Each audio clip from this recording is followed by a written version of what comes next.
dito po sa ating Zoom, sa Facebook, ganyan din po sa YouTube at ibang platform. Nawa po ang pagpapala ng Panginoon ang sumaatin. Ngayon pong umaga ay paglilingkuran po tayo muli ng ating mga kapatid at mga kamanggagawa. At sa umaga pong ito, para po sa ating pong Bible reading, and as we forget, ay pangungunahan po tayo ng ating district pastor dito po sa East Bulacan 1, sa pangunguna po ni Pastor Ramil Mendoza. Yan. Tayo po ay nasa chapter 33 na sa ating pong Exodus 33 sa ating pong Bible reading.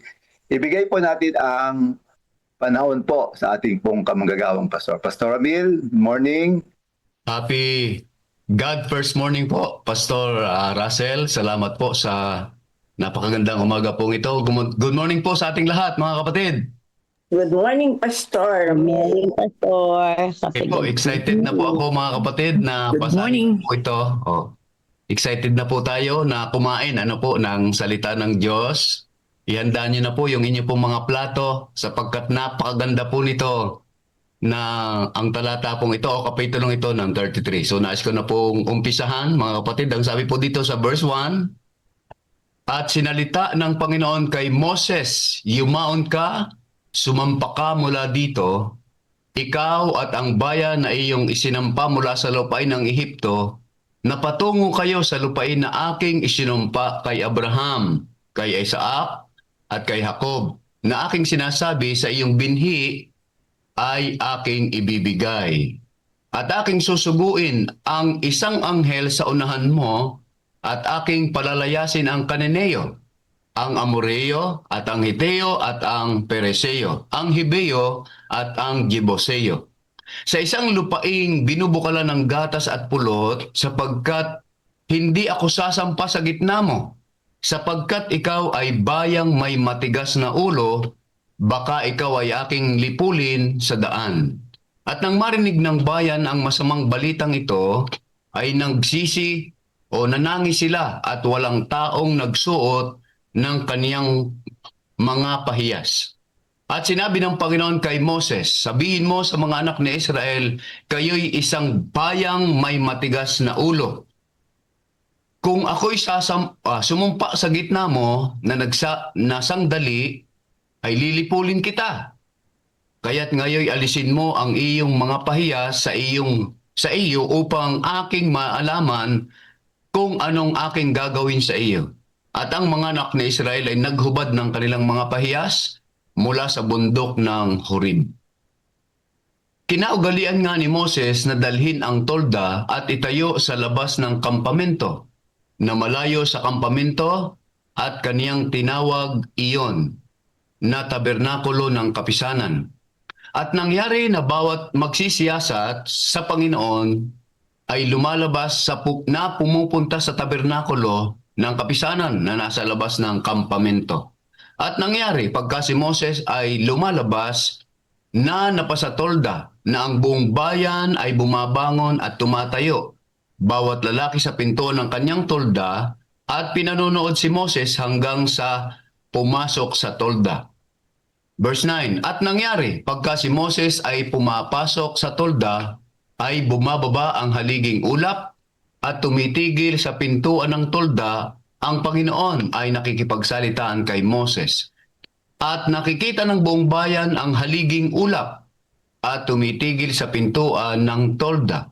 At ang buong bayan ay tumitindig at sumasamba, na bawat isa'y sa tabi ng pintuan ng kaniyang tolda. At nakikipagsalitaan ng Panginoon kay Moses ng mukhaan, gaya ng isang taong nakikipagsalitaan sa kanyang kaibigan. At siya'y bumabalik uli sa kampamento. Datapwat ang kaniyang tagapangasiwang si Josue, na anak ni Nun, na may kabataan pa, ay hindi umaalis sa tolda. At sinabi ni Moses sa Panginoon, "Tingnan mo, iyong sinasabi sa akin, isampa mo ang bayang ito, at hindi mo ipinakilala sa akin kung sino iyaong susuguin mo na kasama ko. Gayon may iyong sinasabi, aking nakikilala ka sa pangalan at ikaw rin naman ay nakasumpong ng biyaya sa aking paningin. Ngayon nga, isinasamo ko sa iyo na kung ako'y nakasumpong ng biyaya sa iyong paningin, ay ituro mo sa akin ngayon ang iyong mga daan upang ikaw ay aking makilala na anupat ako'y makasumpong ng biyaya sa iyong paningin. At akalain mo na ang bansang ito ay iyong bayan at kaniyang sinabi, ako'y sa iyo at ikaw ay aking bibigyan ng kapahingahan. At sinabi niya sa kanya, kung ikaw ay hindi sa akin, ay huwag mo na kaming pasampahin mula rito. Sapagkat saan ngayon makikilala na ako'y nakasumpong ng biyaya sa iyong paningin, ako at ang iyong bayan, hindi ba dahil sa ikaw ay lumalakad na kasama namin upang kami ay maging bukod, ako at ang iyong bayan, sa lahat ng bayan na nasa balat ng lupa? At sinabi ng Panginoon kay Moses, akin din gagawin ang bagay na ito na iyong sinalita, sapagkat ikaw ay nakasumpong ng biyaya sa aking paningin at ikaw ay aking nakilala sa pangalan. At sinabi ni Moses, ipakita mo sa akin, idinadalangin ko sa iyo ang iyong kaluwalhatian. At kaniyang sinabi, aking papapangyarihin ang aking buong kabutihan sa harap mo. At aking itatanyag ang pangalan ng Panginoon sa harap mo. At ako'y magkakaloob ng biyaya sa kanino mang aking ibig pagkalooban. At ako'y magmamaawain sa kanino mang aking ibig kaawaan. At kaniyang sinabi, hindi mo makikita ang aking muka sapagkat hindi maaring makita ako ng tao at mabuhay. At sinabi ng Panginoon, narito may isang dako sa tabi ko at ikaw ay tatayo sa ibabaw ng batong iyan. At mangyayari na samantalang ang aking kaluwalhatian ay dumadaan, na aking ilalagay ka sa isang bitak ng bato at tatakpan kita ng aking kamay hanggang sa ako'y makaraan. At aking aalisin ang aking kamay at iyong makikita ang aking likod, datapwat ang aking muka ay hindi mo makikita. So napakaganda mga kapatid. So nais ko pong magbigay ng reflection. Sa ngayon po sa Exodus 33, ito po yung continuation noong 32 na alam po natin sa chapter 32, yung kahapon, na napakaganda ng ating po mga reflection, na kung saan talagang nagalit si Moses, at ibinato yung Ten Commandments sa mga doon sa Diyos-Diyosan na ginto, At alam naman na po nang nangyari, talagang masasabi ko na ang Diyos talagang, nagselos, nanibugho talaga siya. Masama talaga ang loob ng Panginoon, Pero yan po yung banal na pagkagalit. So dito po sa Exodus 33, makikita po natin ang napakagandang larawan ng relasyon ni Moses at ng Diyos. Na pagkatapos ng kasalanan ng Israel sa paggawa ng guya, o yung gintong guya, sinabi ng Diyos na ipagpapatuloy niya ang pagpapala sa Israel. Kahit na nagkasala sila, yung blessing ay patuloy pong ipagkakaloob ng Panginoon. Ngunit, hindi siya personal na sasama sa kanila sa paglalakbay. Parang iiwan na nila. Papahintulutang makarating sa lupang pangako sapagkat yan po isinumpa ng Diyos kay Abraham, kay Isaac, kay Jacob. Ang ibig sabihin po kasi na isinumpa ni kay Abraham, kay Isaac, at kay Jacob. Bakit po ito binabanggit ng Panginoon? Ang kahulugan po nito ay pagpapala, na pinagpala ko si Abraham, si Isaac, at si Jacob. At gayon din, siyempre ito ay pangako ng Panginoon, patuloy niyang pagpapalain ng Israel. Napakaganda, Kahit na ang Israel ay may matigas na liig o stiff neck sa English, may matigas na ulo. Sabi ng Panginoon ay papatuloy ko ang pagpapala. Subalit hindi nga siya po sasama. So ito ay isang matinding pagsubok. Matatanggap nila ang pangako o lupang pangako, ngunit wala ang presensya ng Diyos kasi hindi sasama. Kaya lang, si Moses po ay hindi pumayag. Sinabi niya sa Diyos, o sinabi ni Moses sa Diyos sa talatang 15, kung hindi ka sasama, hindi na rin ako sasama. At wag mo na rin akong paalisin. Wag mo na kaming paalisin. So napakaganda ng relasyon po, ano?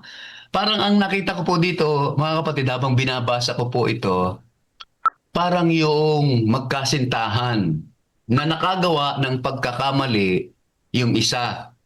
Ano po?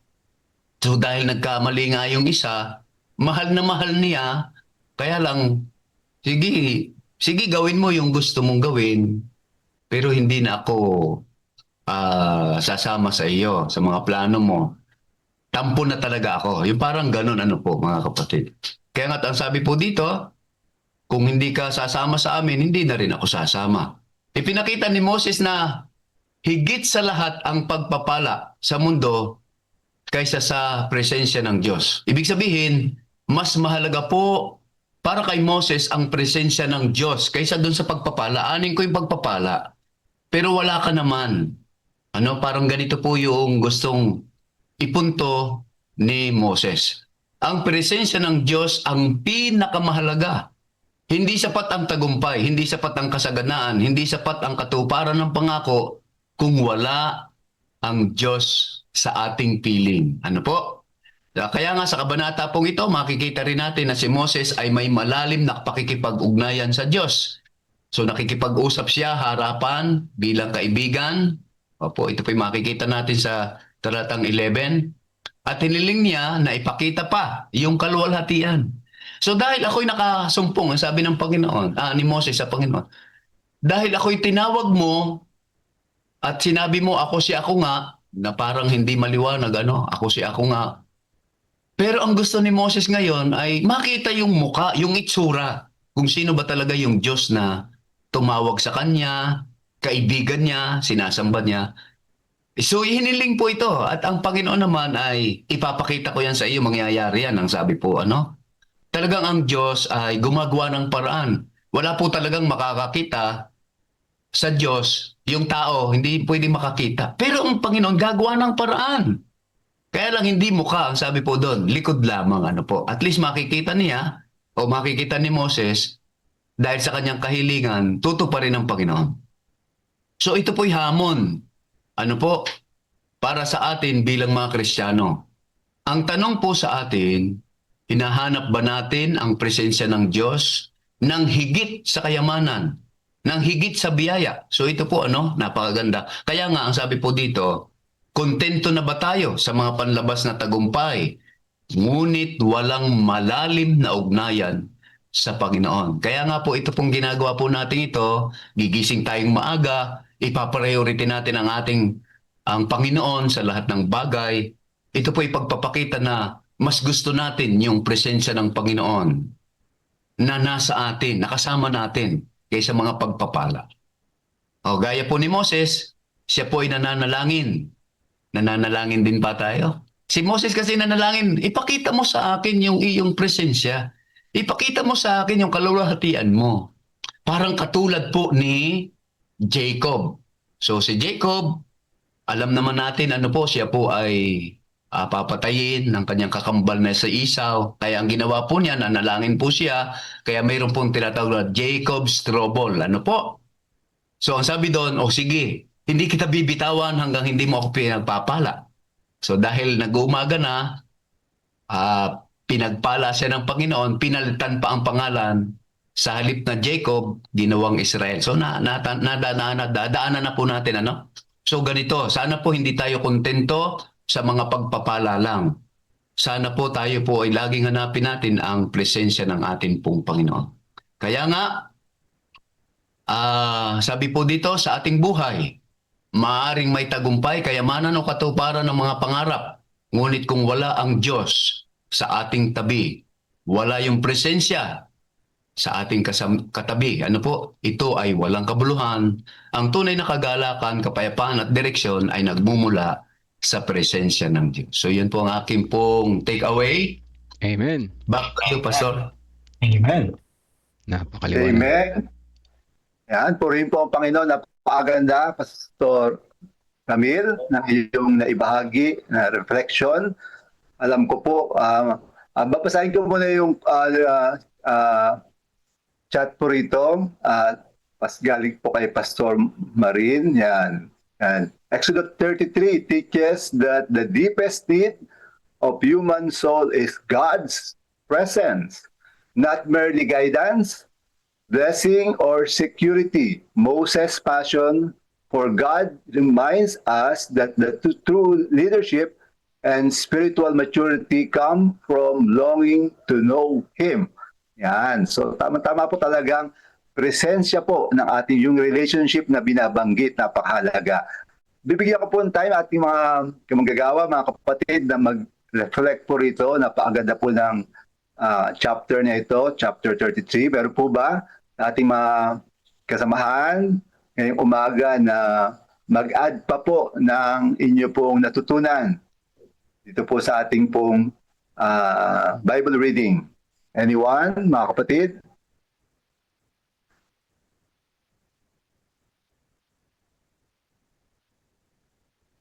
Pastor, good morning po. Hi, yes. Brother Melvin. Habang wala pa sila, tayo muna. Pastor Ramil, good morning po sa inyo dyan.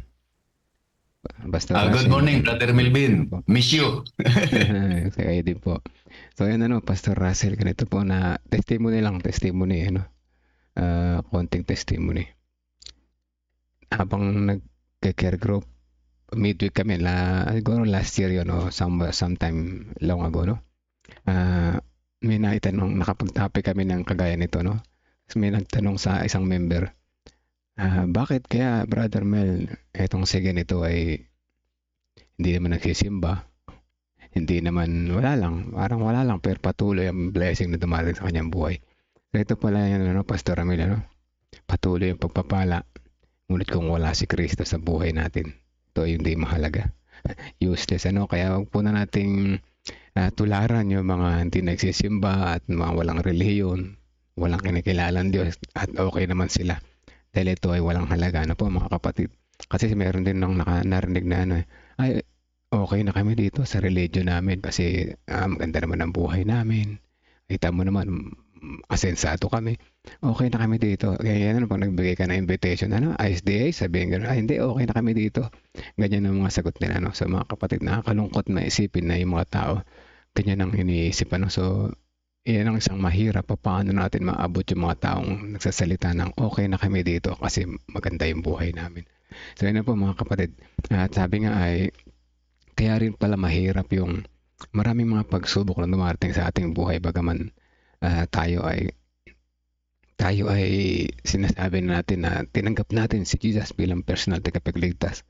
Kaya pala mahirap yung buhay, mayroong mga dumarating na pagsubok sa buhay, hindi natin maiwasan dahil sa tayo ay matigas ang ulo gaya ng mga bayan ng Israel, po.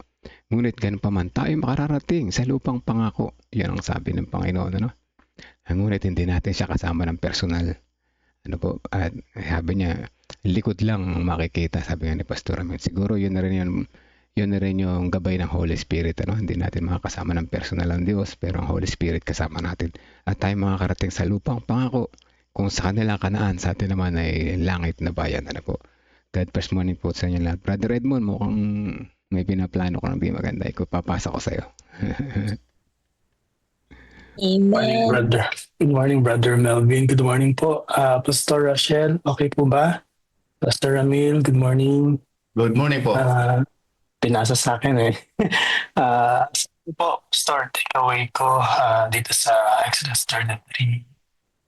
Ano kaya yung ating pinaka-treasure? Mas mahalaga kaya sa atin yung God's blessing or God's presence? Yan po yung aking reflection for this chapter. Meron kaya tayong golden calf na tinatangkilik or nakaka-distract sa atin, hindering or hampering from us serving the Lord, meron pa ba tayong mga nakatabing sa ating mga harapan na imbes na mag-COP, imbes na mag-tithe, magbalik, magtapat, magbigay, pero nadidistract tayo sa nasa harapan natin, it could be God's blessing mismo, no? May pagpapala niya ang nakakapag distract sa atin. Pero ang sabi dito sa reflection natin, no? Baliwala lahat ng yan kung yung presence ng Panginoon ay wala sa atin. So napakalaking impact nun na binasa natin ngayong umaga. So what do we treasure more? God's blessings or God Himself? Yan po. Salamat sa Panginoon. Amen. Okay, Sister Net. Nakita ko pong nagtaas si Sister Net. Yan. God first morning po. Pinakita po dito, nakita ko doon sa una palang pagbasa ni Pastor Mendoza. Nakita ko na po dito yung pagsunod talaga ni Moses sa Panginoon. Nakita niyo po doon sa unang bahagi.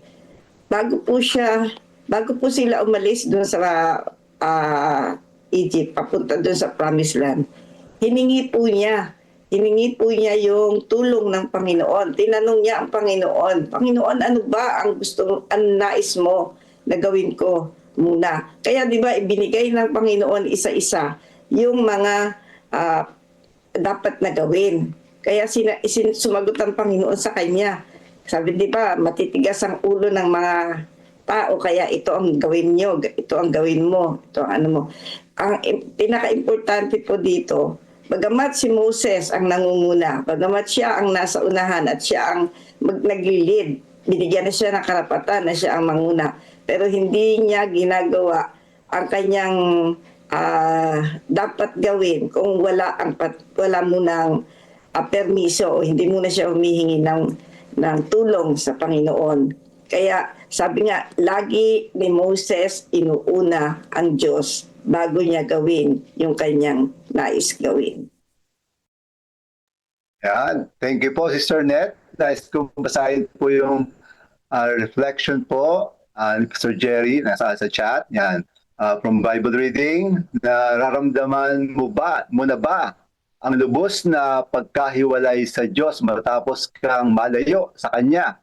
Ang kagandahan ng kabanatang ito ay kahit gaano kaseryoso ang kasalanan ng pagsamba sa gintong guya, pinarangalan pa rin ng Diyos ang kanyang lingkod na si Moses, sapagkat ikaw ay nakasumpong ng biyaya sa aking paningin at kilala kita sa pangalan. Kay buti ng Diyos na ating pinaglilingkuran, nagnanais si Moses ng mas matibay pang katiyakan sa pangako ng Diyos at ng kagandahan na sasamahan siya ng Diyos.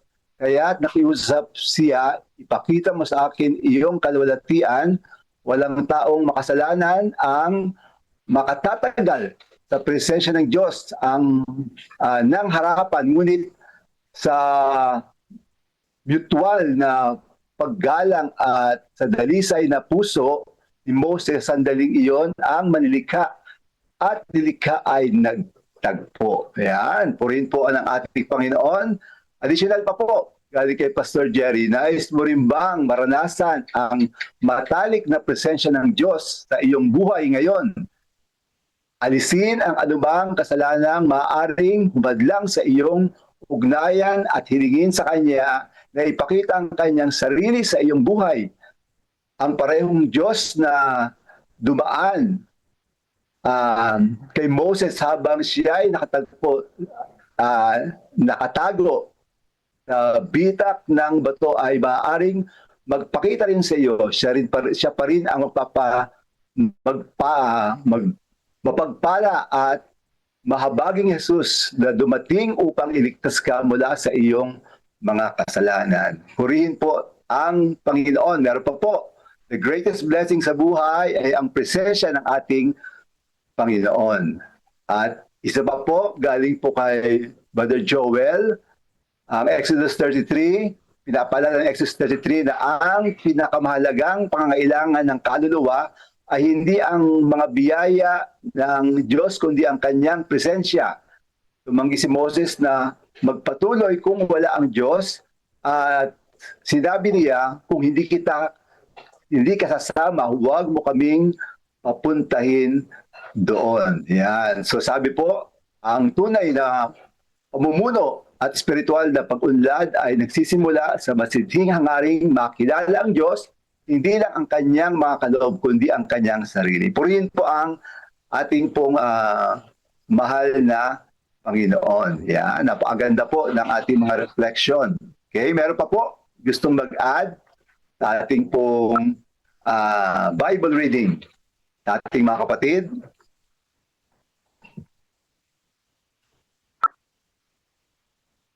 Yan, so sa akin po ay talaga yung yung binabanggit na pinakamahalaga para sa kanya. Yung nakikita niya siguro yung tagumpay niya ay wala sa kanyang sarili, nasa Panginoon. Kung hindi ka sasama sa akin, ay huwag mo kaming payaunin. So napakahalaga na ang parati natin kasama ang ating Panginoon, kasi yung pagtatagumpay, alam natin, sa lahat ng ating gagawin ay tangi lamang po pagkasama natin ang presensya po ng ating Panginoon. Okay, meron pa po ba? Okay. Brother Melvin, meron pong chat dito. Ilang katunayan na ang presensya ng Diyos ay nasa atin sa pamamagitan ng ating karakter. Mapagbigay, ayan, mapagpakumbaba, masipag, maawa at mapagmahal sa Diyos at sa kapwa. Purihin po ang Panginoon sa umagang ito. Ayan, thank you. Additional po, Brother Melvin. Ayan, so napakalaga po ng presensya ng ating Panginoon. At napakabuti ng Diyos, na talagang ipinakita niya kay Moses yung kanyang kaluwalhatian, yung karanasang ito na makasama na ni Moses ang Panginoon ay talagang na-treasure. Sa atin man, hindi man natin po kasama ang Panginoon, pero pinapadama ng Panginoon sa atin sa araw-araw na siya'y kasama natin. Yung presensya niya, yung gabay niya, patuloy na ipinapadama po sa atin. Yan. So yung experience ni Moses po, maaari din nating maranasan sa araw-araw ng ating buhay, mga kapatid. Okay? So marami pong salamat sa mga nag-reflect. Kung meron pa tayo mga ilang minuto. May 4 minutes pa po tayo. Kung gusto niyo pong mag-share pa ay open pa po, mga kapatid. Yan, maaari pa po kayo mag-share. From Pastor Jerry po uli.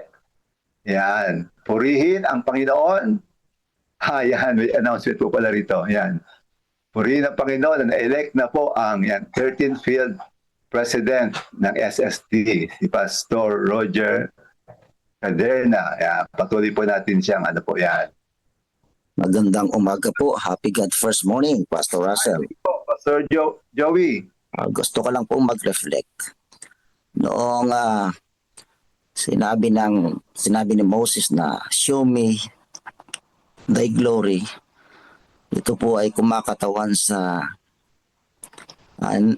naisin at layunin ni Moses na makuha yung karakter ng ating Panginoon. Kasi yung salitang glory comes from the Greek word doxa, which means character ng ating pong Panginoon. It has something to do with the character. That's the reason why when Moses, show me thy glory, sabi niya, ang ibig niyang lang sabihin ay, show me your character. Kaya mapapansin po ninyo, mga kapatid, ipinakita yung ilang bahagi ng katawan ng Panginoon kay Moses, at magkakasunod na yon yung karakter ng Panginoong Diyos sa pamamagitan ng kanyang kautusan na hinahanap ni Moses upang maging guidance nila sa kanilang paglalakbay. Kaya nga, mga minamahal na mga kapatid, nakita ko kanina yung sinabi ng Brother Melvin na mararanasan natin yung karakter ng Diyos araw-araw kapag tayo ay ipinamuhay natin ito. So, hindi na kasi natin masasabing hahawakan natin araw-araw yung karakter ng Diyos sa pamagitan ng kautusan, gaya ng ipinakita ng Diyos kay Moses, mas mainam kung ito ay nasa ating mga puso na, sapagkat ito yung katunayan na talagang ipinamumuhay nga natin yung karakter ng ating pong Panginoon. Kaya nga mga kapatid, kapag namuhay ito sa atin, ibig sabihin yung presensya ng Diyos ay nasa atin. Ito yung kaluwalhatian ng Panginoon na dapat natin maibihis upang mabuhay siya sa atin araw-araw. So yun ang layunin personally sa akin bilang manggagawa. I am always longing na yung glory ng Panginoon ay makita sa akin. Yung character ng Panginoon ay makita sa akin.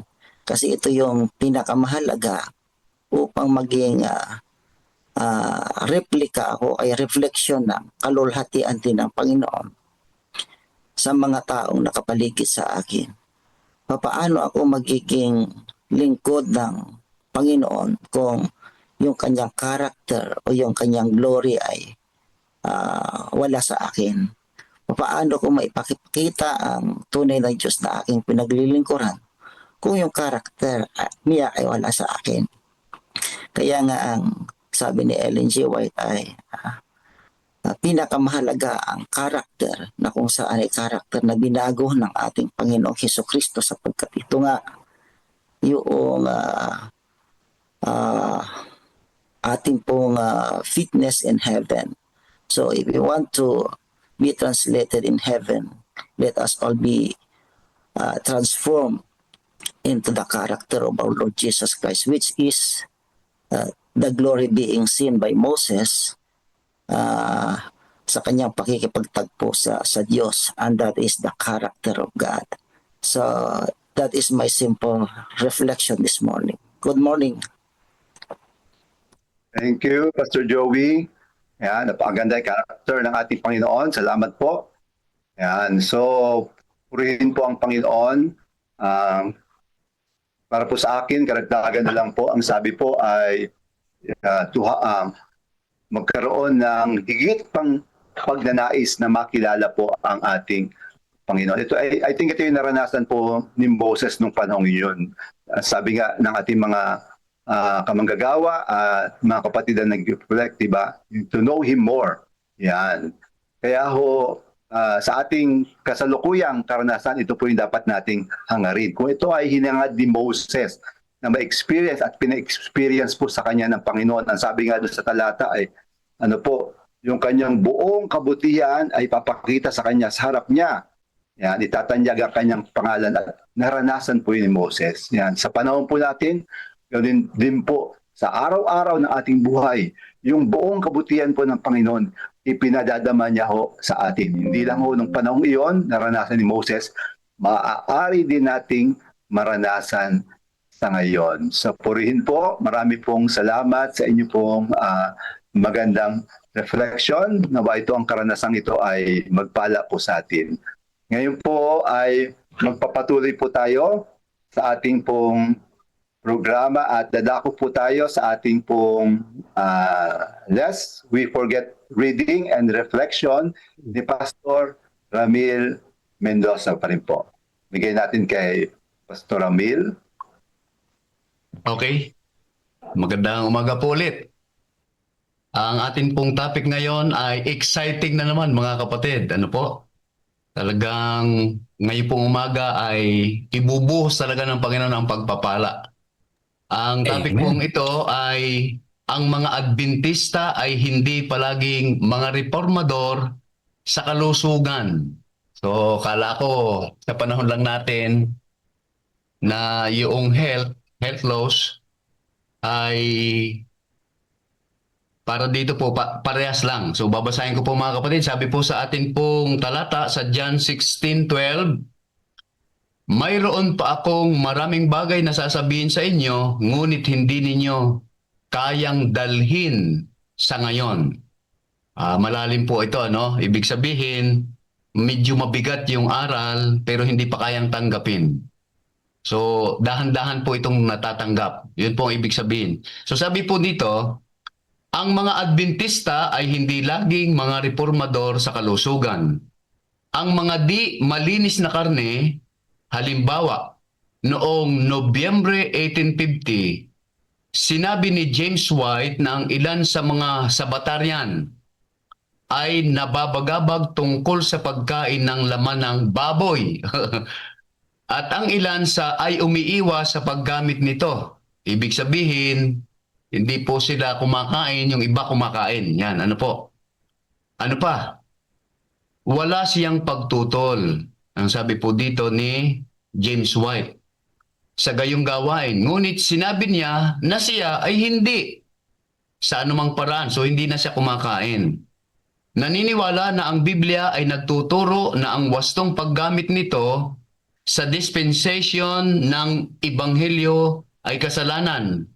Ang talagang tinututulan niya ay ang mga individual na gumagambala sa iba mula sa sentro ng kanilang mensahe. Ang Sabat sa pangwakas na pananaw.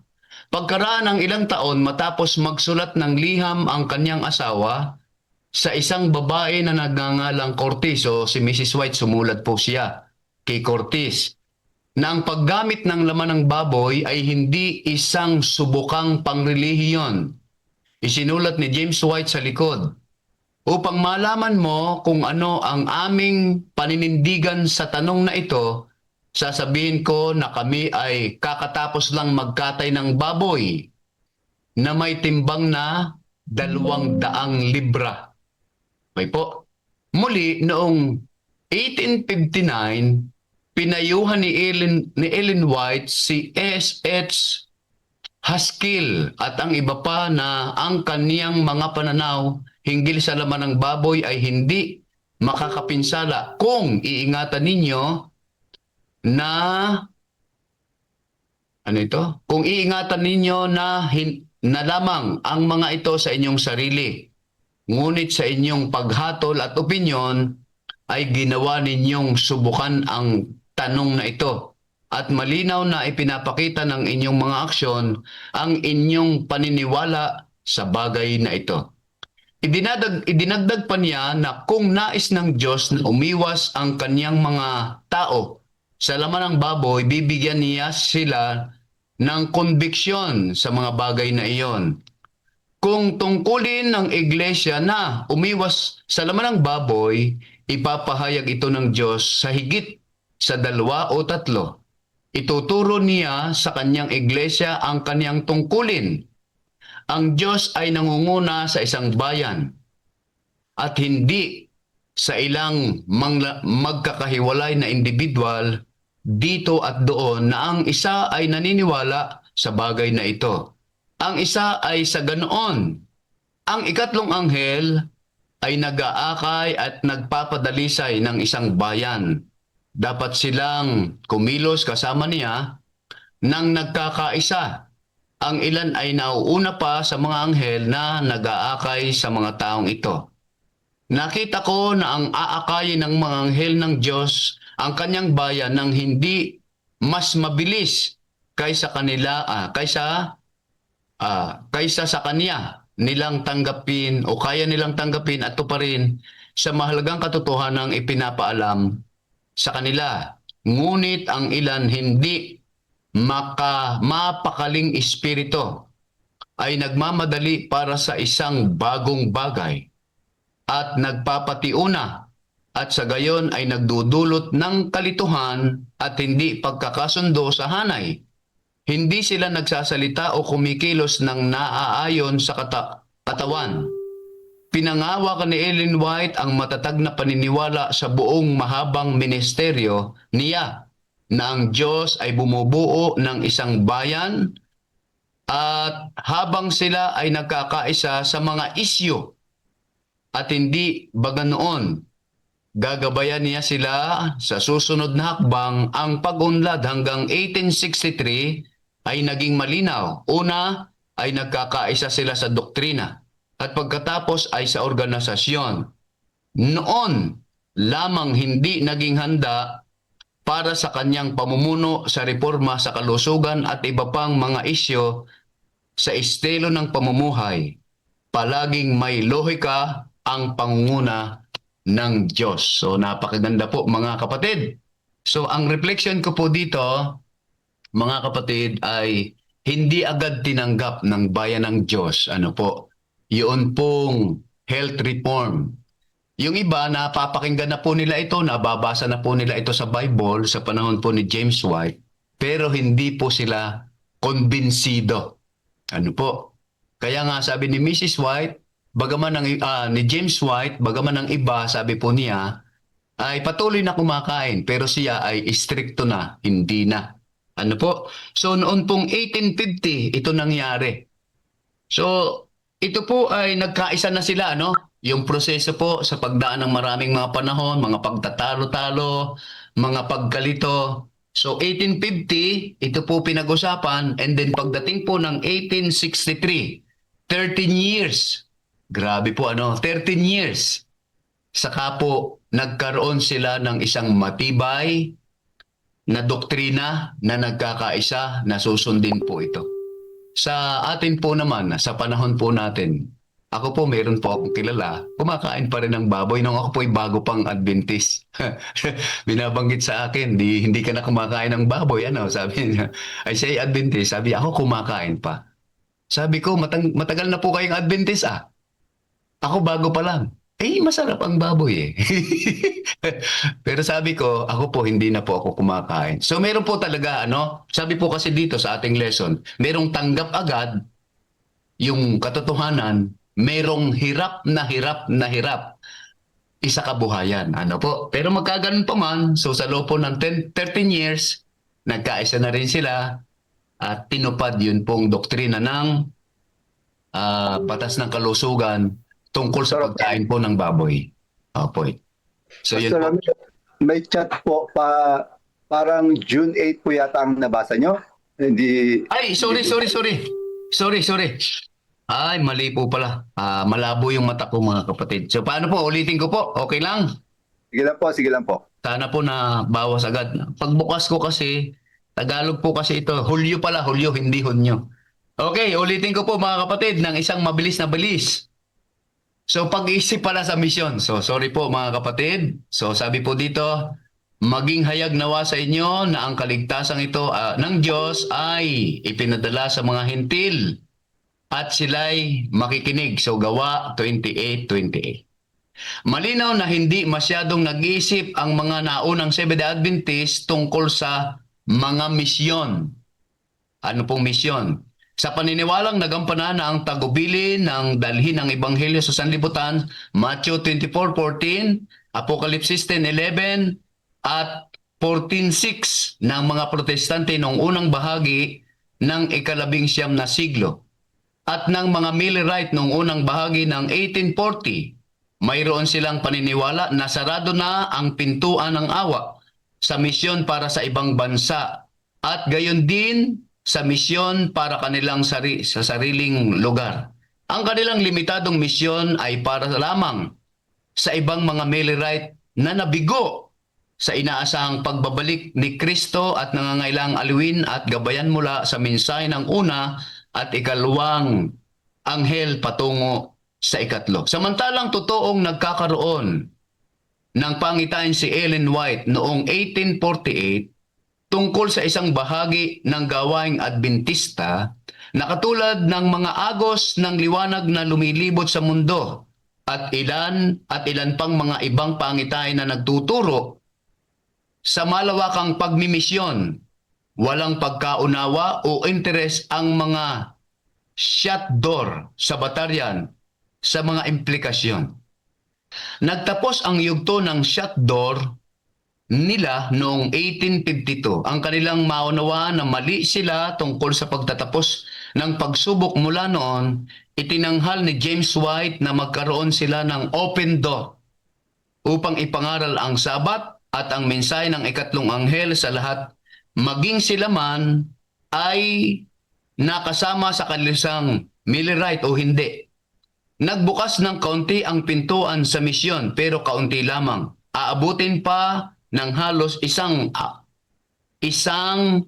kapat na siglo bago sinugo ng Seventh-day Adventist ang kanilang unang misyonaryo sa ibang bansa. Samantala, kumilos na may mabilis evolusyon, imbis na revolusyon, ang diskarte ng Sabbatarian sa misyon. Samantalang nagbangon ang ilang panawagan sa misyon noong 1850, marami ring mungkahi kung bakit hindi dapat magpadala ng mga misyonaryo sa ibang bansa ang iglesia. Ang isa sa mga nakakainganyong solusyon sa usapin ng misyon ay nagmula kay Uriah Smith noong 1859. Nagtatanong ang iba tungkol sa misyon dahil sa pagkaantala ng pagdating ni Kristo. Nagtanong ang isang mambabasa ng Review and Herald Review kung kailangang lumabas sa Estados Unidos ang mensahe ng ikatlong anghel. Sinagot ng patnugot na si Smith na maaring hindi na kailangan iyon dahil ang Estados Unidos ay binubuo ng mga tao mula sa lahat ng mga bansa. Kaya't kapag narating na ng mensahe ang isang kinatawang mula sa bawat wika, maaaring sapat na iyon na masasabi na nakarating na ito sa lahat ng mga wika at bansa. So yan po ang atin pong napakagandang devotional, pag-iisip tungkol sa misyon. So kaparehas lang din po pala, kung paanong ang iba noon ay hindi po nagmimisyon, sa atin pong panahon mayroon din, mayroon ding masigasig, mayroong alalay lang, at mayroon naman talagang wala pong ginagawa. So mayroon dito pong sinasabing open door at shut door. Hindi po ito maliwanag sa akin, itong open door, hindi ko nakita. Pero siguro dadagdagan na lang ni Pastor, o mamaya maghanap pa ako ng idea. Ano ba, Pastor, itong pagkaunawa mo dito? Hindi ko kasi nakita. Shut door. Ayan. Open door, shut door. Okay. Pastor, So maganda po. Brother Melvin, Pwede po. may comment. nasubaybayan ko kasi yung shut door, open door na yan, Pastor Ramil, Pastor Russell. Okay, sige. Yung shut door Adventism, sila po yung mga nagsarado na ng pinto para sa ibang Okay. mga kadalawa kasi nga alam nila darating na yung Panginoon. Yung Okay. tapos na later on na pag-aralan nila na hindi pa pala kasi nagkaroon ng greatest disappointment. So sila yung mga Millerites sinabi nila na kailangan buksan natin ng pinto ulit sa mga ibang tao dahil kailangan mas habang wala hindi pa patuloy totoo yung pangako ng Panginoon na darating siya, na darating siya, ngunit hindi pa naman dumarating, kaya ituloy lamang natin, kaya naging open door, nagbukas na naman ng mga pintuan para sa mga mangaral sa mga bagong mga nanampalataya. Dati nga kasi pati nga yung mga estudyante, bakit nyo pa pag-aaralan yung mga anak nyo? Darating na ang Panginoon, for what? Nag-iisip ba kayo na hindi darating ang Panginoon? Na ang hina naman ng pananampalataya nyo, parang gano'n yung sabi nila dati. So yan po, noong una ko rin narinig yan, Pastor Ramil, yung shut door, open door, ano tong mga door na to? Noong pala yun, sa mga earlier month nitong taon na ito, dyan sa Lest We Forget, doon po binanggit yung mga na yan. Kaya ngayon, binanggit na lang diyan, shut door, open door, hindi na in-explain ng mabuti. So yun po yun. Okay. Salamat po. Absent ako noon, absent. Apo. Absent po ako noon, may pangangaral. Mm. So ang naintindihan, magsasalita na sana ako tungkol po dito sa open door, shut door. Kaya lang, ayoko pa, kasi baka hindi ako sure. Pero nakita ko po dito, katulad po ng sinabi ni Brother Melvin, yun pong halimbawa ng arka ni Noe. So, shut door. Ibig sabihin, tapos na. Wala nang pwedeng pumasok. So, ito po yung ginawa nung panahon po dito ni Mrs. White, sa panahon ni Mrs. White na tapos ng pangaral. Kaya may nagtatanong, hindi pa naman dumarating ang Panginoon eh. May nagtanong din kay Smith sa ngayon po sa ating devotional. Aalis na ba tayo dito sa United States? Pupunta na pa tayo? Mag-country living na ba tayo? Parang ganun, ano po? Sabi ni Smith, hindi pa panahon. Kung aalis tayo, paano na sila? Naipangaral na ba natin sa bawat angkan, wika at bansa? So sabi niya, hindi pa tayo alis. So sa ating pong panahon, mayroon na talagang namumundok. Ano po, ito'y tinatanong sa akin, Pastor, bakit namumundok na yung iba? So, ang sagot ko po doon ay, meron talagang ganong mga pananaw kasi mas naging matimbang yung sulat ni Mrs. White kaysa sa Bible. Tayo po kasi mga Seventh Adventist, balanse po tayo. Binabalanse lagi natin. Yes, sabi po ni Mrs. White, may country living. Pero sabi naman po ng Bible, ay huwag kalilimutan pangangaral. Ang sabi doon, inyong ipangangaral ang Ebanghelyo hanggang sa ako'y dumating. So, bago dumating si Jesus, may pangangaral. Bagaman mayroong country living, hindi natin iiwan ang pangangaral. Yes, tatakbo po talaga tayo sa bundok. Si Mrs. White din po ang nagsabi na kapag pinag-usapan na po yung Sunday Law, tatakbo na tayo sa bundok. Yun yung hudya. Pero wala pa pong Sunday Law eh. Hindi pa pinag-uusapan. Ibig sabihin, hindi pa tayo mamumundok. Ano po? Dito pa tayo. Mag-stay pa po tayo dito. So yun po ang nakita ko po dito. Muli ay maraming salamat po. Pastor Russell, back to you. Amen, Pastor. Amen. Thank you po, Pastor Ramil. Yan, sa ating pong magandang devotional ngayong umaga. Yan. So purihin po ang Panginoon. Tunay na ang Panginoon ay may gawain po sa atin.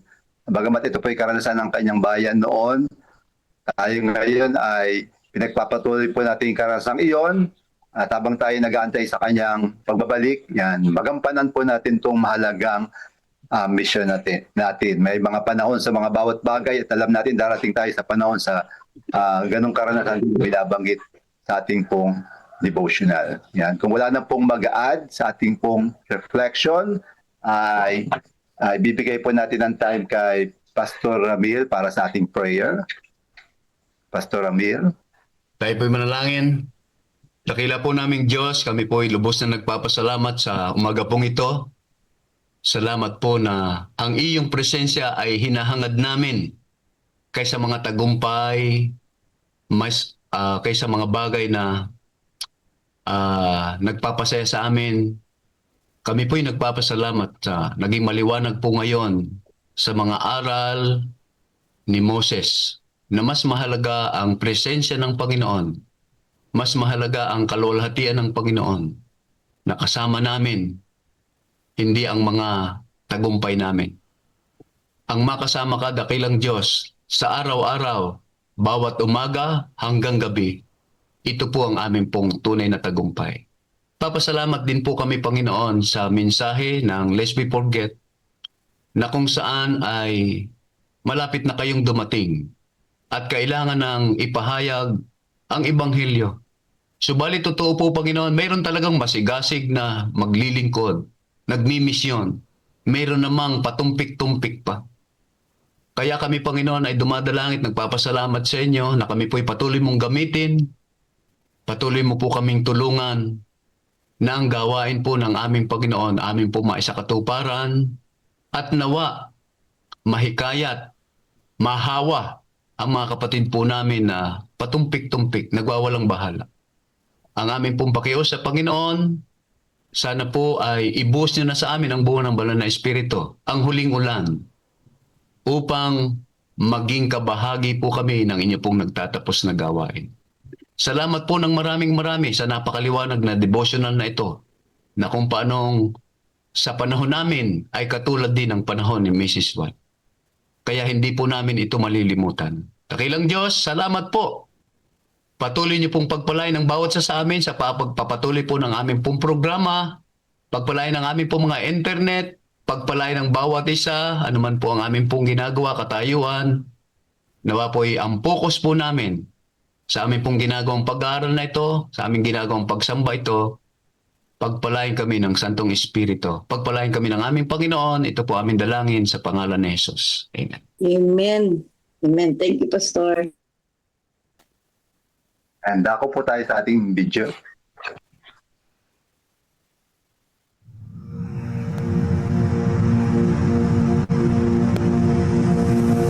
After Jesus returned to heaven, his disciples remained with the awesome task of taking the gospel to the whole world. Filled with the Holy Spirit, these men and women proclaimed the message they had received with boldness and power, reaching out to all corners of the then known world. But it was not without great opposition, first from the Jews, then from the Roman state. Many Christians were faithful to the point of death, suffering torture and humiliation from cheering onlookers at the Circus Maximus and Colosseum in Rome and throughout the empire. However, the blood of the martyrs only paved the way for the further spread of the gospel. After years of persecution by the Roman emperors, one of them, Constantine, professed conversion to Christianity in 312 AD. Now Christianity became popular, but it resulted in many pagan practices and symbols entering the church, particularly in Rome. The Bishop of Rome assumed more and more power and authority and began to oppose and oppress all who recognized Jesus alone as the head of the church and who accepted the Bible alone as the supreme authority. To escape this increasing persecution, God's true people withdrew to the wilderness areas of Europe. In northern Italy, the Waldenses took refuge in the mountains. While many were slain, the light continued to shine in the darkness. God was still in control, and he began to raise up men like Wycliffe, Huss, Tyndale, Luther, Calvin and Zwingli to stand for his truth. They stood for the Bible alone, faith alone and Christ alone. In 1798, in fulfillment of Bible prophecy in the book of Daniel, the religious and political supremacy of the Roman Church was temporarily reduced when General Berthier removed Pope Pius VI from his throne. Consequently, in the decades that followed, there arose a great awakening of interest in the prophecies of Daniel, and many were convinced Jesus was soon to return. In the United States, the Baptist preacher William Miller was joined by hundreds of other preachers in their expectation of the return of Jesus in 1844. However, when Christ did not return in 1844, further Bible study led a small group to discover that Christ's ministry in the heavenly sanctuary was an explanation for their great disappointment. They discovered that the Bible taught that the seventh day was the Sabbath that Jesus had set aside for his people. Slowly they came to understand that their mission was to preach the three angels' messages of Revelation 14. Their goal as Seventh-day Adventists was to preach with power the everlasting gospel and to prepare the world for Christ's return. More than 160 years have now passed, years that have brought 2 world wars, numerous military campaigns, financial depressions, the rise of atheism and secularism, as well as a booming world population with natural disasters increasing in frequency and intensity. Today, the Church's mission and message is more relevant and urgent than ever in its history. Jesus is coming soon, and the world must be warned. Prepare to meet your God.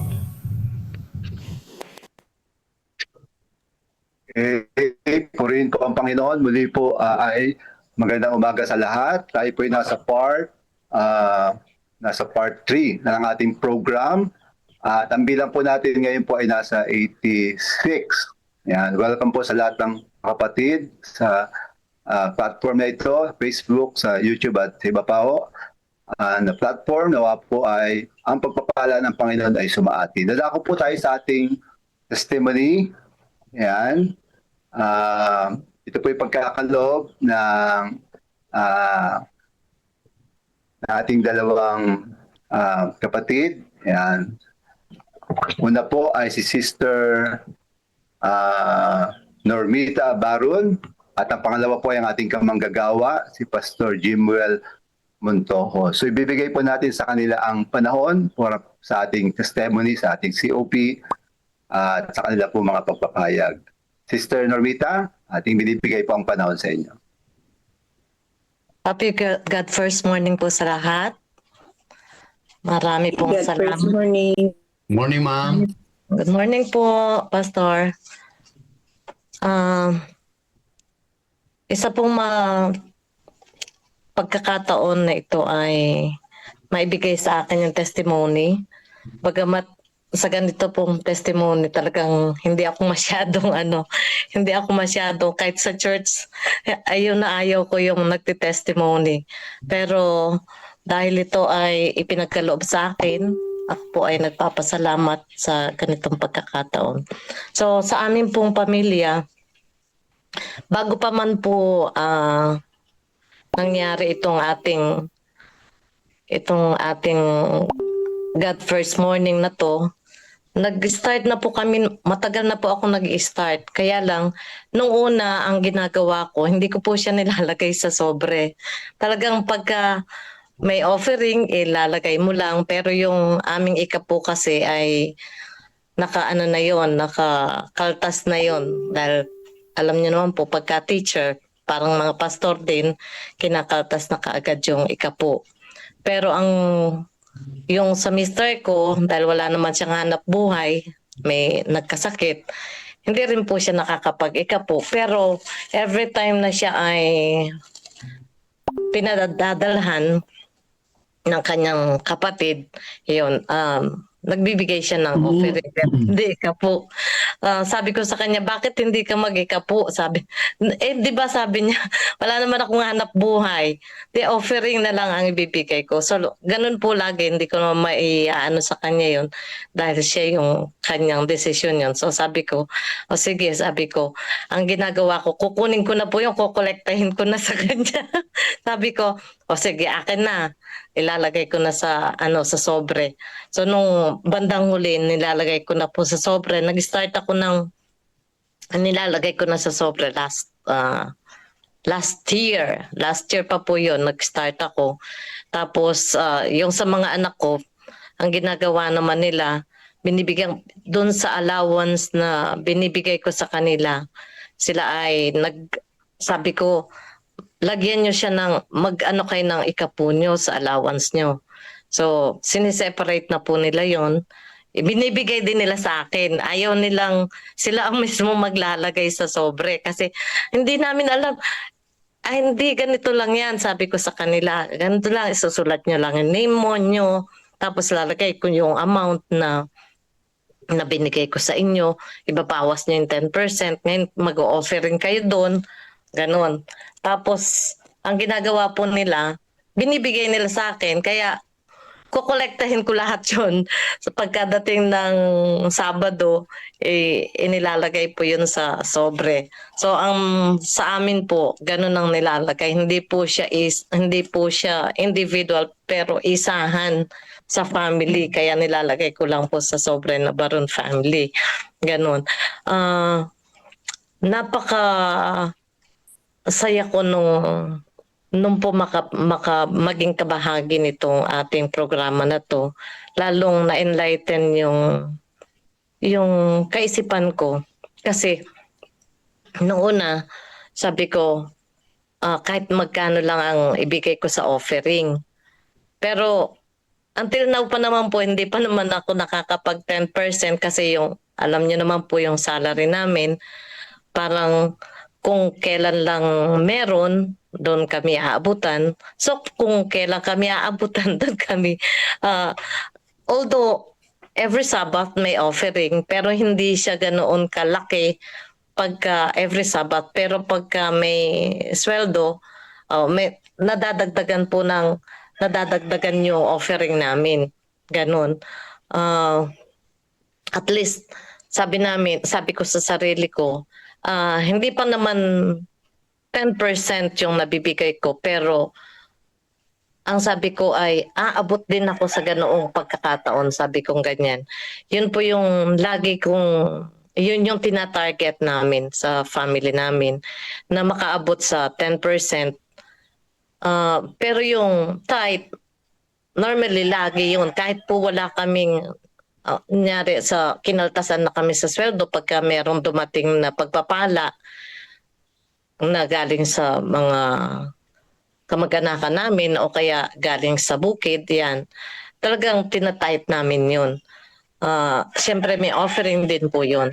So isang ano po ito, yung struggle lang sa amin ay yung kung minsan ay nate-tempt ka ba?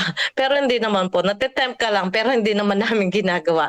Nate-tempt ka na, oy, wala pa kami sweldo. Pwede ko bang gamitin tong pang-offering ko? Ganyan. Pero hindi naman po. Hindi naman namin ginagawa yun. Parang nate-tempt ka lang. Ganun. So, lagi po namin dinadalang na sana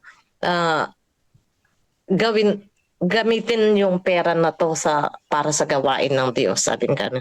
Kaya ang ginagawa ko po, tuwing may darating na pagpapala, sineseparate ko na yan. O, wag na gagalawin to, dyan lang yan. Sabi ko po sa mga anak ko, wag niyong gagalawin yan, yan ay pang-offering natin. So, alam niyo po, sa mga pagkakataong ganon, pagka lagi mo palang ginagawa yung ganon, dahil yun ay taos-puso mong ipinagkakaloob sa Diyos, mas maraming pagpapala ang ipinagkakaloob niya. Kung minsan, sasabihin mo na wala ng pera, pero may dumarating po na pagpapalang muli na pinagkakaloob ng ibang tao. Hindi mo man alam na hindi ka man nanghingi sa kanila, pero binibigyan ka nila. Kinikilos sila ng banal na espiritu, di po ba? Na alam nila na ang aming sitwasyon ay binibigay po ng Diyos kung ano man yung kakulangan. Hindi po kami kumbaga nasasapatan yung pangangailangan ng family namin. Lalo na po yung mister ko ay may sakit kasi last year. Pero wala na po siya ngayon. Pasensya na po, naiiyak lang ako. Tuwing siya po ay magkakasakit, alam niyo po, talagang naranasan namin yung wala talaga. Kumbaga, walang sahod. Pero, alam niyo po, ang katuwaan ko doon ay yung pag magbabayad na ng bills, sabing, aba, may mga dumarating.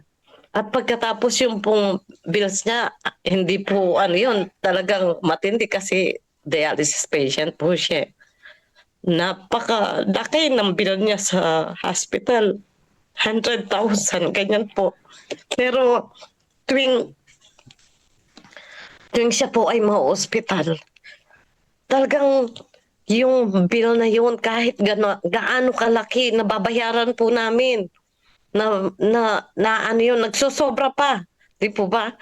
Yun yung pagtatakhan mo na napakadaming pagpapala ang ipinagkakaloob ng Diyos sa kanyang mananampalataya, sa kanyang mga anak. Kaya po, tuwing matatapos yun, yung pasasalamat po namin sa Diyos ay ganun na lamang.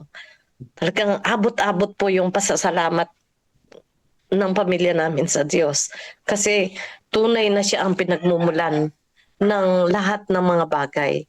Siya po yung nagbibigay sa atin ng suporta sa anumang challenges na dumarating sa ating buhay. Kaya ito po yung laging nagiging hamon sa akin na yung pagtatapat ay laging gagawin. Laging gagawin po natin mga kapatid. Kahit ano pa man ang dumating sa ating buhay, huwag po nating kakalimutan ang Diyos dahil sa Kanya po lahat ng gagaling ang lahat. Lahat-lahat ng ating tinatamasa, maging ito man ay katatagan ng ating pananampalataya, maging ito man ay pinansyal, sa Kanya po lahat ng gagaling yan. Siya po ang pinagmumulan lahat. Kaya marapat lamang na ibalik natin sa Kanya yung ating pasasalamat. Ang Diyos natin mayaman, hindi naman po niya kailangan yung pera eh. Pero yung pong ating ipinagkakaloob, ito po ay tanda lamang ng ating pasasalamat at alam po natin kung saan magagamit ang ating mga ipinagkakaloob na to. Ito ay gagamitin sa ikatatapos ng gawain dito sa sanlibutan. Kaya ang hamon po sa atin mga kapatid ay ipagkaloob natin, ibalik natin sa Diyos yung ating malaking pasasalamat. So, yun po yung aking may babahagi ngayon at marami pong salamat sa pagkakataon na ito na ipinagkaloob sa akin at nawa ang pagpapala ng Diyos ang siyang laging sumaatin. Amen po. Amen, sis. Ma'am, thank you po sa napakagandang testimony. Yan. Bigay po natin ngayon kay Pastor Timuel Montojo ang bahagi po para sa ating testimony. Alright, good morning po sa inyong lahat, mga minamahal na mga kapatid. Maraming salamat po sa opportunity na makapag-share po sa inyo. Ito po ay kakaibang karanasan po sa akin because we as pastors, we are used to speak during midweek vesper, Sabbath services, mga special occasions. Pero yung testimony po ay actually first time ko mag-testimony sa ganito pong platform. Ang COP po ay isang napakagandang bahagi po ng ministry, hindi lamang po ng ating iglesia, kundi individually bilang isang manggagawa. Meron pong ibinigay po na 5 guiding question po sa akin tungkol po sa testimony po ngayong umaga. Sa amin pong mga worker, ang amin pong tithes ay automatic po itong kinakaltas po sa amin. Sa kabila po nito, ang commitment po personally ng inyo pong lingkod bilang isang manggagawa ay suportahan at itaguyod po ang COP sapagkat ito po ay isang bahagi po ng ministry na dapat po nating ipaglingkod para po sa Panginoon at para po sa gawain po ng iglesia. Sabi nga po ng isang quotation, if the heart is converted, the pocket is inverted. So kapag ang atin pong puso ay hikayat, lalo na po na-appreciate po natin yung kabutihan po ng Panginoon, ay napakadali po na magbigay, hindi lang po ng 10%, kundi ng mas marami pa. Sapagkat ito po ay nag-uugat sa atin pong pagmamahal, sa atin pong Panginoong Diyos. So personally, ang inyo pong lingkod din ay nagpa-practice po ng COP sa atin hong iglesia sa pagbibigay para po sa atin pong Panginoon. Ganon din tayo po ay nag-commit personally sa ating Panginoon na atin hong ibabalik ang para po sa Kanya. At the same time po ay susuportahan po ang gawain ng atin pong iglesia sa pamamagitan po ng combined offering plan. Sa una po, ang bagay po na ito ay hindi naman po ganun kadali.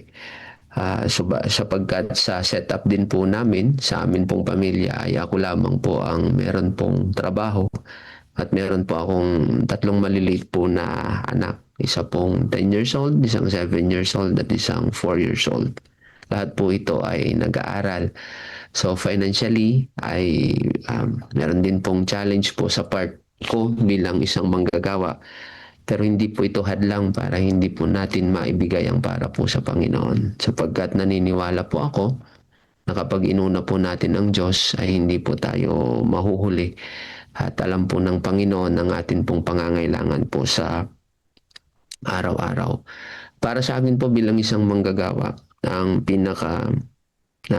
the best po na promotion sa COP ay makita po ito sa buhay ko bilang isang manggagawa po ng Panginoon.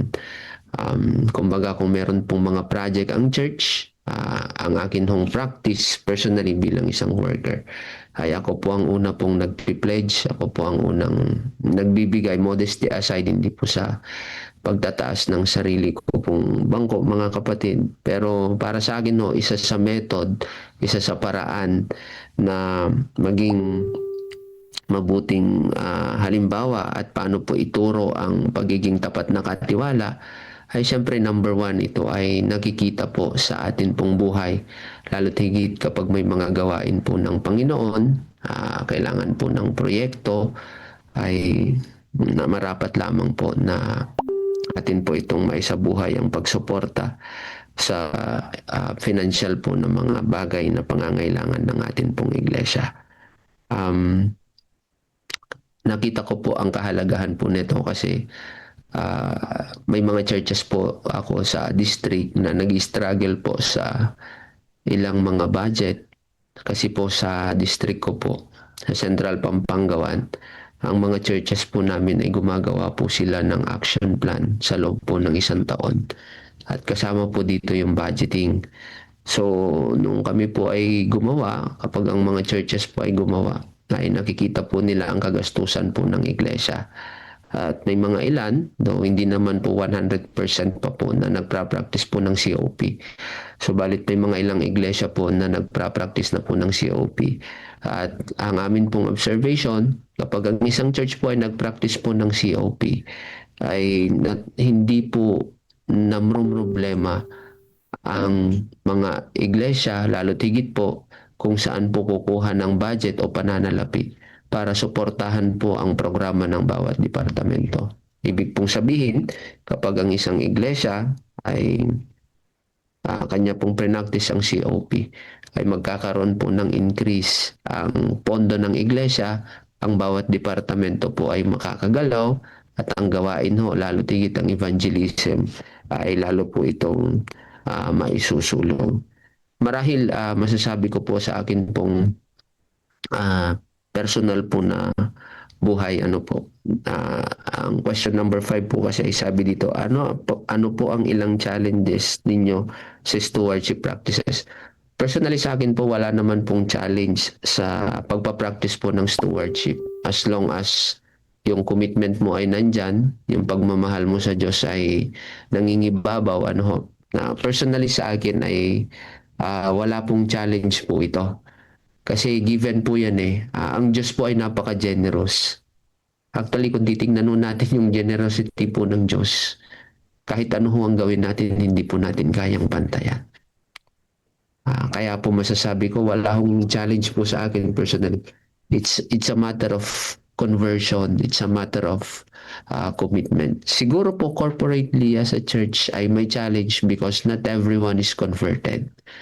And tayo po na dumadalo po sa mga ganito pong mga devotional, it is our sacred duty to live, mga kapatid. Isabuhay po natin yung mga natututunan po natin dito. Maging example po tayo, mga kapatid, sa pagsuporta, sa pagtulong, sa pagpapractice po ng COP. Para po yung mga kapatid po natin na hindi pa po gaanong hikayat sa bagay po na ito, ay makikita po nila sa buhay natin kung paano po tayo pinagpala ng Diyos sapagkat tayo po ay nagtatapat, nagbibigay at nagmamahal po sa Kanya. So overall ho, ang COP po ay isang masayang gawain. Ito po ay sikreto po sa pagtatagumpay ng ating pong misyon, lalo na higit po ay kapapanganak lang po ng ating pong misyon. So atin po itong suportahan, natin po itong itaguyod sapagkat ito po ay napakagandang panukala ng Diyos para po sa ating lahat. Amen po. Salamat po, Pastor Jimuel. Yan, napakagandang mga testimony po para po sa ikasusulong ng ating gawain, ating COP, at lalagit sa pagtatagumpay po ng ating Panginoon. Maraming salamat po, Ma'am Normita and Pastor Jimuel. Dadako po tayo sa ating God First video.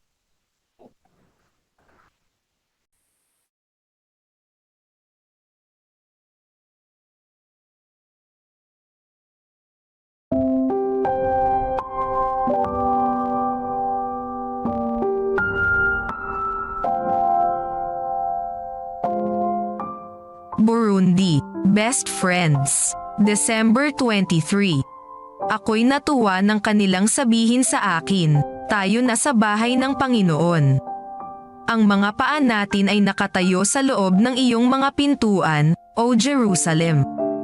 Mga awit Kapitulo 122 versikulo 1 hanggang 2. Sina Larissa, 8 years old, at si Rosette, 7 years old ay matalik na magkaibigan. Nakatira sila sa bansang Eastern Africa. Si Larissa at ang kanyang pamilya ay mga Adventista. Isang araw habang magkasamang naglalaro ang mga babae, pinauwi ng nanay ni Larissa ang kanyang anak dahil oras na ng kanilang family worship.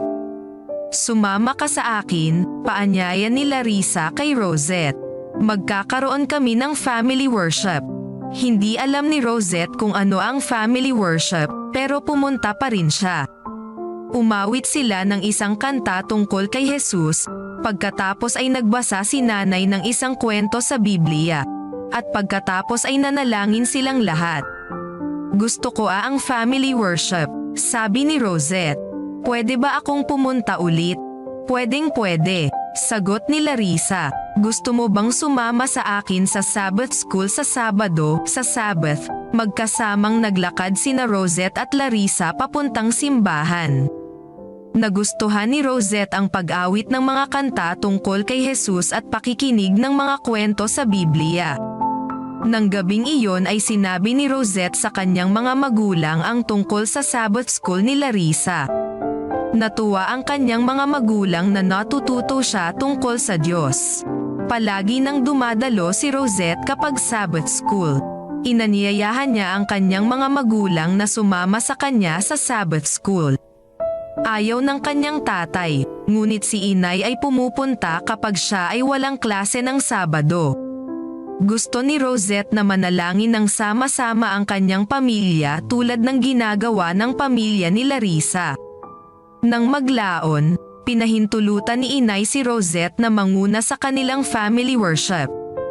At isang araw, may sorpresa si inay para kay Rosette. Nagpa siyang sumapi sa simbahan.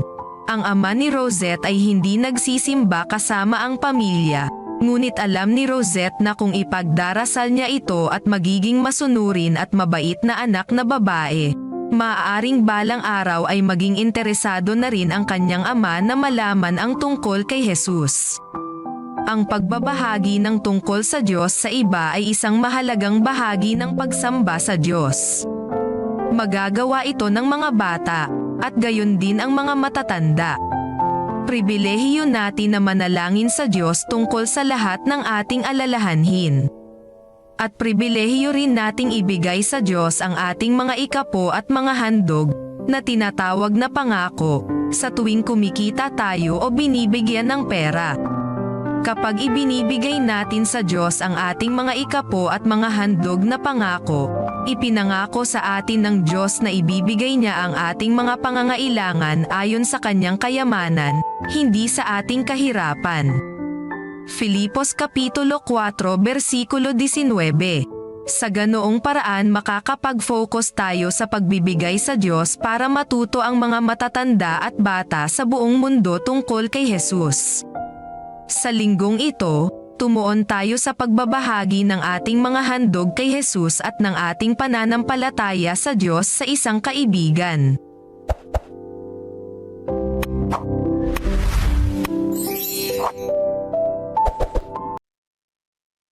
Amen. Yan. Purihin po ang Panginoon sa muling napakagandang video.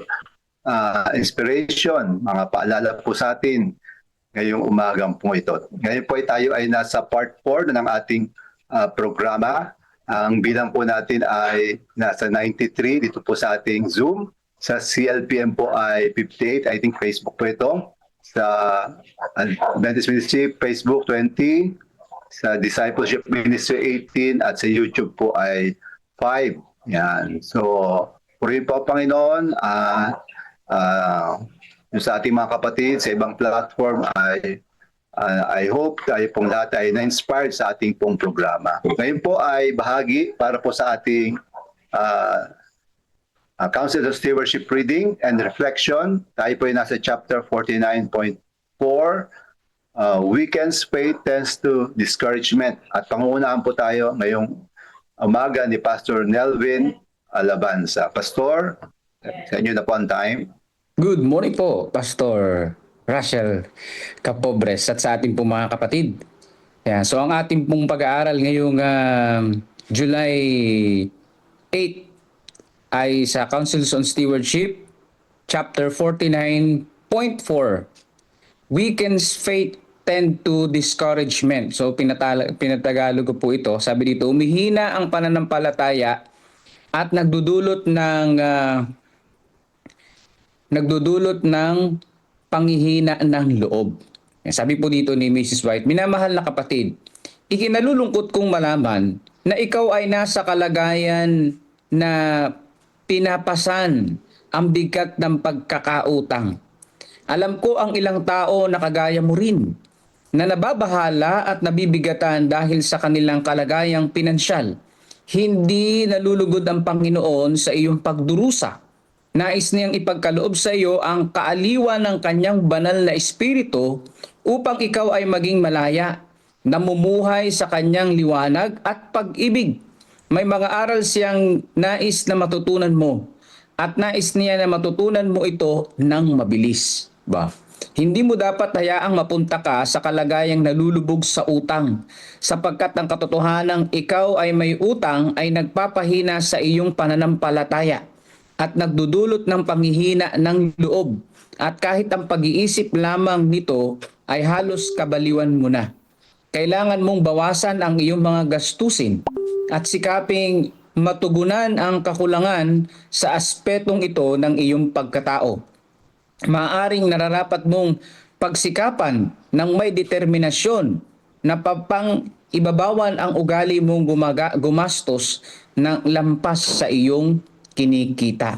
So sa napakaganda po niyan dito sa letter 48, 1888, you should make determined efforts to bring under control your disposition to spend means beyond your income. So napakayaman ng mga payo po dito ni Mrs. White. So unang-una ay ang pagkakabaon sa pagkakautang ay hindi kalooban ng Panginoong Diyos. Pero hindi naman sinabi dito na bawal mangutang.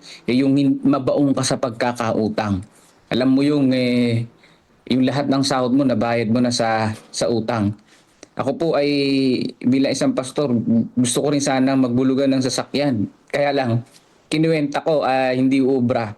No, mababaon ako sa utang, mababaon kami sa utang. Kaya hindi yun ang kalooban ng Panginoong Diyos. Yang ano tayo dito, sabi dito, magdurusa tayo, ang sabi diyan. At ang higit sa lahat na nakakabahala dito, kapag baong ka sa utang, mapanghihinaan ka ng loob. Ayan, no? Mapanghihinaan ka ng loob. At isa sa nakita ko dito na napakagandang payo din, gumastos ng ayon lang sa iyong kinikita. Huwag kang gagastos na lagpas sa iyong kinikita. Ang napakahirap kasi hindi mo pahawak yung sahod mo. Ubus na agad. Paano na ubus na agad? Hindi pa mo pahawak yung sahod mo. Ibig sabihin, marami ka nang iniisip na gagastusin. Marami ka nang iniisip na bibilhin. Kaya yung sahod mo na ganito lang, lumagpas pa yung expenses. So sabi dito, bawasan ang expenses. Mas mababa dapat doon sa iyong kinikita. At syempre dapat uunahin natin yung Panginoon nga. Kasi nga naman pagka inunan mo nga naman yung mga bagay na material, wala na para sa Panginoon. Kasi tayo ay laging mayroong gustong bilhin lagi. Yan. Kaya naman nagkakautang kasi syempre for emergency, yun na nga. At dahil din sa mayroong kang gustong bilhin na sana pwede mo namang ipagpaliban. No? May gamit ka pa naman pero gusto mo ng mas bago, bibili ka ngayon.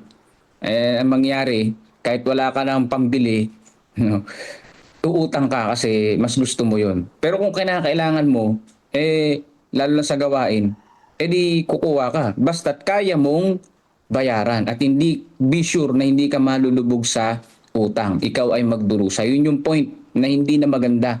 Yung nagdurusa ka na dahil sa utang at hindi yun kalooban ng ating Panginoong Diyos. Ang sabi dito, yung word na ikinalulungkot kung malaman na ikaw ay nasa kalagayan ng baon sa utang.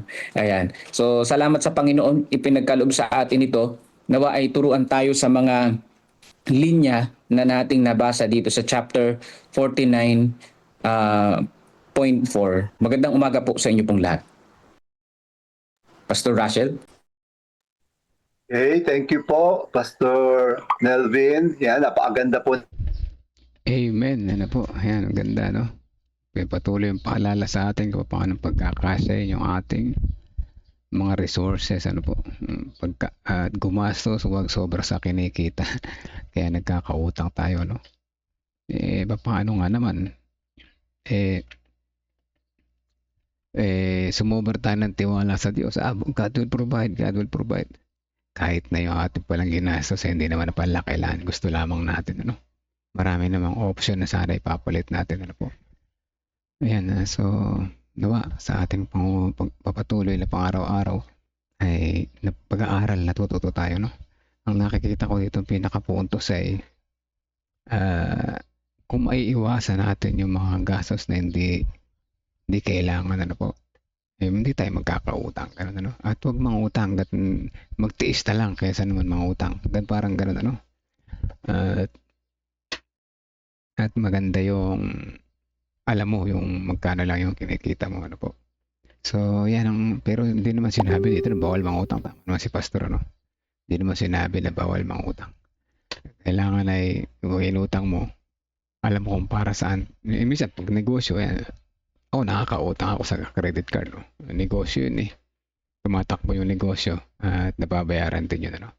Pero yung inutang mo dahil sa luho, yan ang hindi maganda.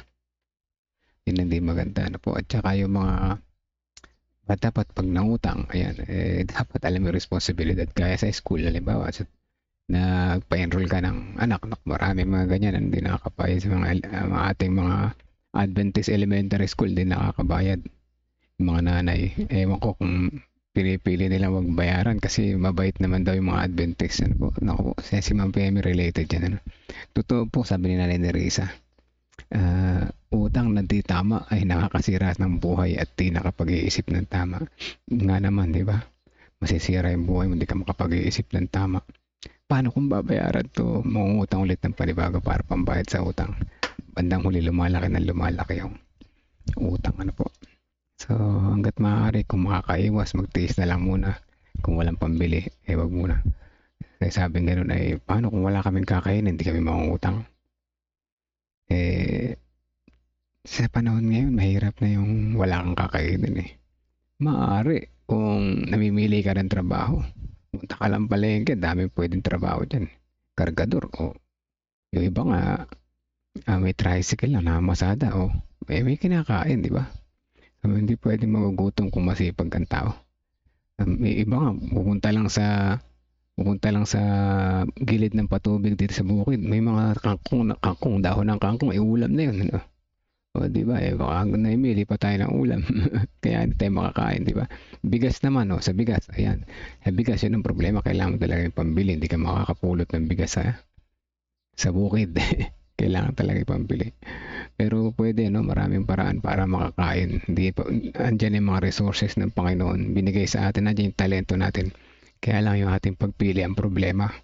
Meron akong kakilala doon sa bahay namin dati, sa San Lorenzo. Namimili lang ng trabaho. Mataas pa ang tingin sarili.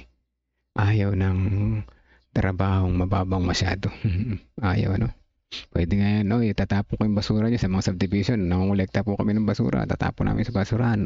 Kahit 20-20 lang. Ganun, di ba? So, yan, po.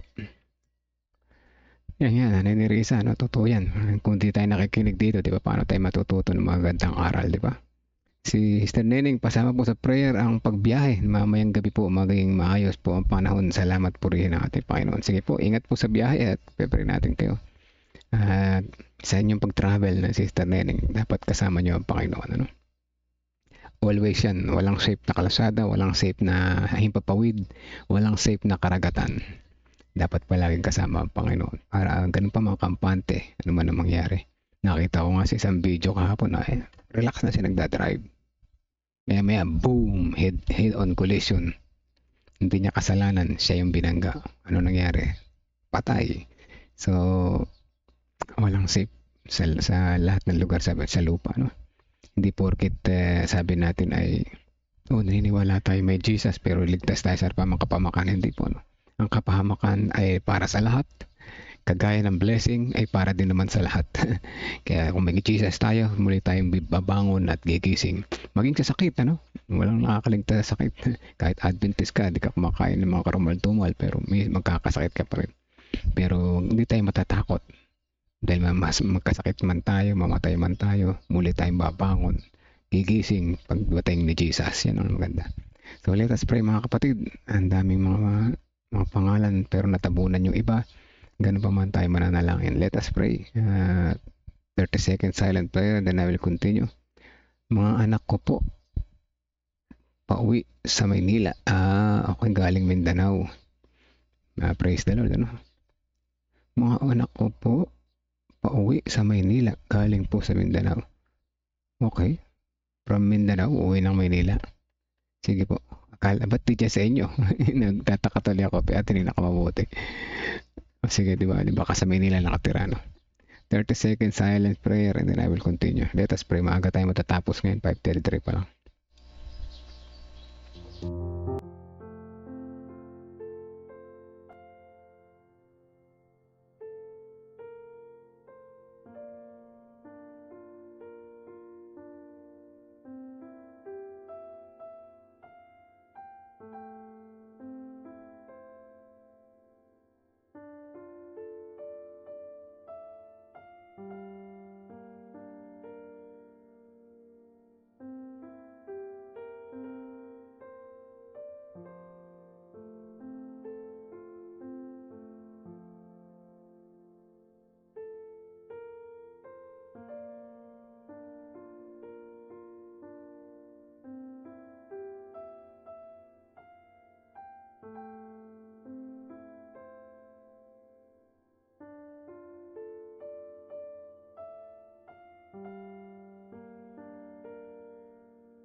Tayo po'y manalangin.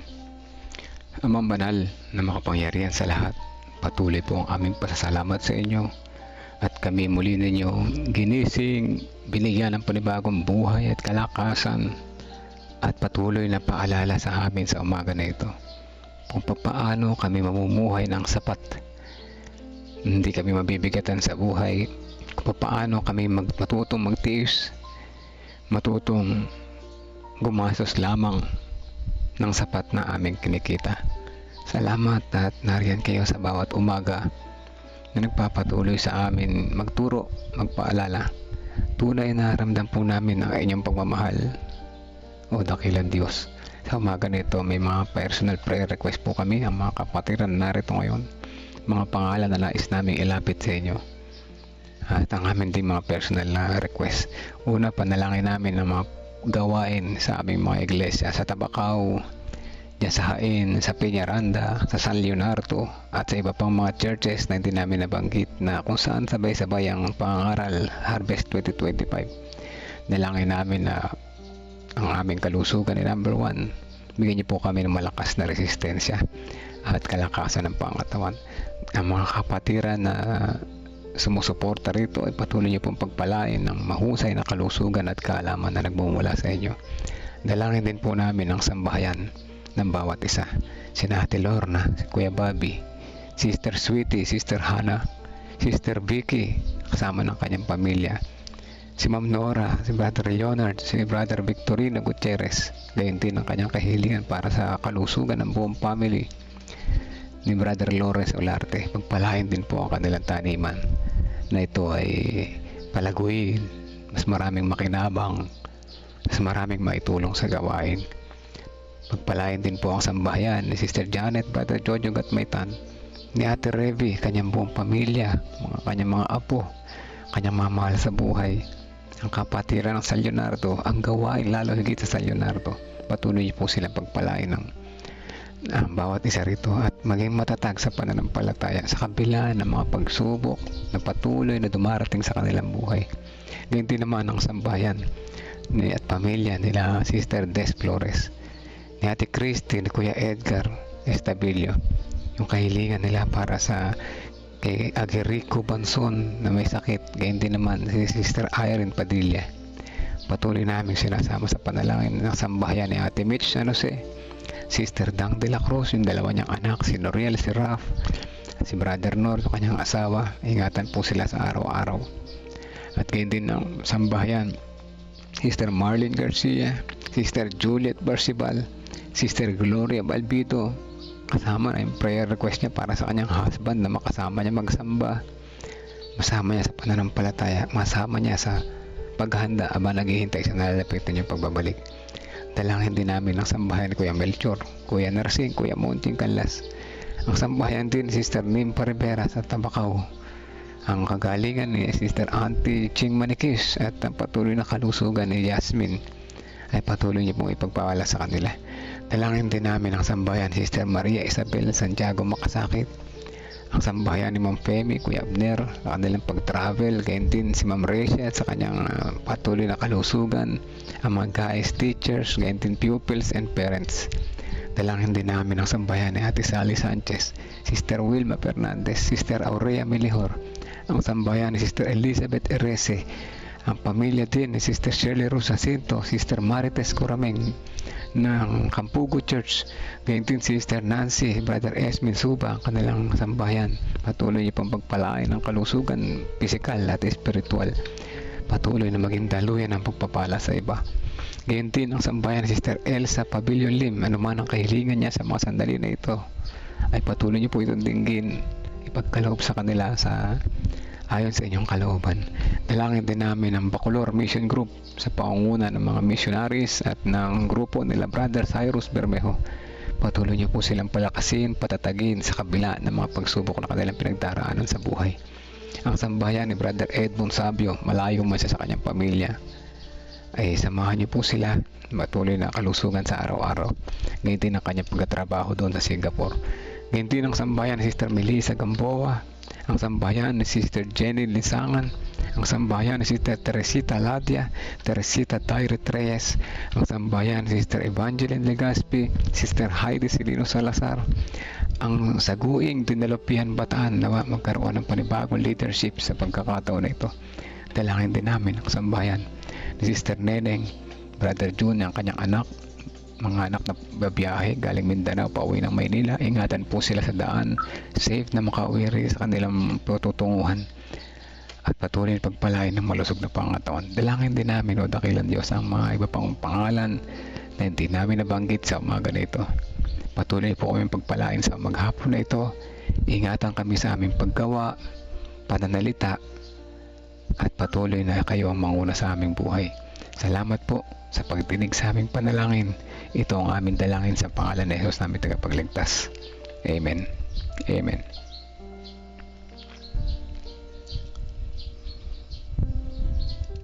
Amen mga kapatid. Purihin ang Panginoon sa umaga na ito at muli tayo nakasama natin siya sa isang maganda at malusog na devotional. And hanggang bukas pa muli, ini-invite ulit tayo ni Jesus na patuloy na sumubaybay.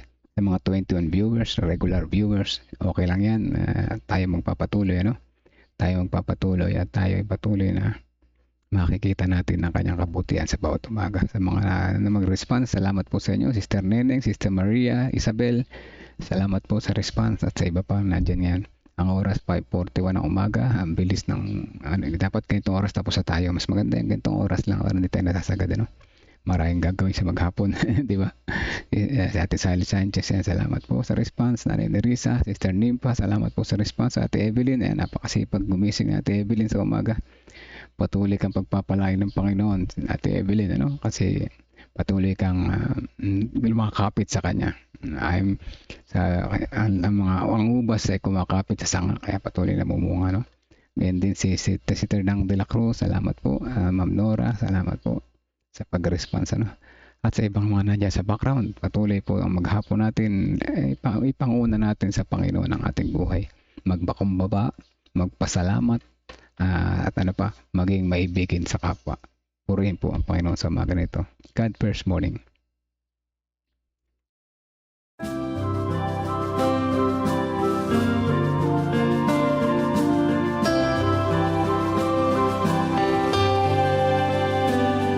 I hear the voice of Jesus calling. My answer is, I will go. I see the need of people crying. My answer is, I will go. I go to share the message of love. I go to share the blessed hope. But if I get discouraged, I call to Jesus help.